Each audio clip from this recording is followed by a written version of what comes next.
નમસ્કાર, મારું નામ સુરાણી નિકુંજ પૂનાભાઈ છે. મારું નામ સુરાણી મિતુલ દિલીપભાઈ છે.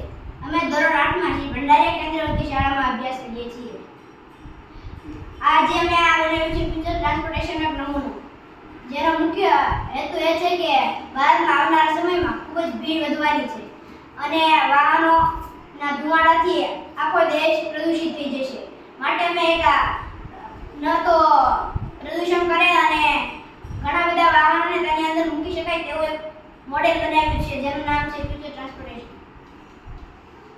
આ બનાવવા માટે જોઈતી સામગ્રી: એક બોક્સ, થર્મોકોલ શીટ, એક પીવીસી ની પટ્ટી, એક લાઇટ, બેટરી, પછી બેટરીનું સ્ટેન્ડ, સ્વિચ અને કલર કાગળ અને એક 2 ઓવર મોટર, 4 ટાયર. હવે આપણે તેને બનાવીશું. થર્મોકોલ શીટ પર કાળો રંગ કરીને એક રોડ બનાવીશું. તેની પર પીવીસી ની પટ્ટી લગાવીને એક ડિવાઈડર બનાવીશું, જેની ઉપર આ ફ્યુચર ટ્રાન્સપોર્ટેશન ચાલશે. બોક્સ ઉપર આવી રીતે કટ કરીને બારી બનાવીશું. બારી બહાર લાઇટ લગાડીશું, જેથી કરીને નીચે ચાલતા વાહનોને લાઇટ દેખાય ને તેની સાથે અકસ્માત ન થાય. સમસ્યા: જો આ ક્યારે આ ડિવાઈડર જેવી વેસ્ટ જતી જગ્યાઓને એક સારામાં સારો ઉપયોગ કરી શકાય તે માટે ઉપયોગી છે અને હાલમાં ચીન, રશિયા અને જાપાન જેવા દેશોમાં તેનો ઉપયોગ થઈ રહ્યો છે.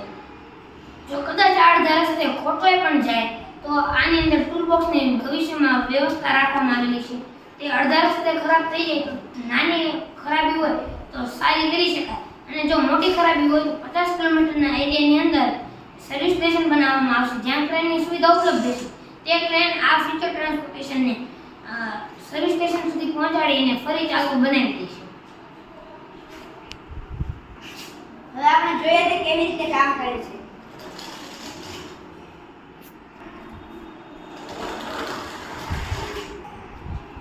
જો આવો એક પ્રોજેક્ટ ભારતમાં આવી જાય તો ઘણા બધા ટ્રાફિકની સમસ્યાઓ સોલ્વ થઈ શકે છે.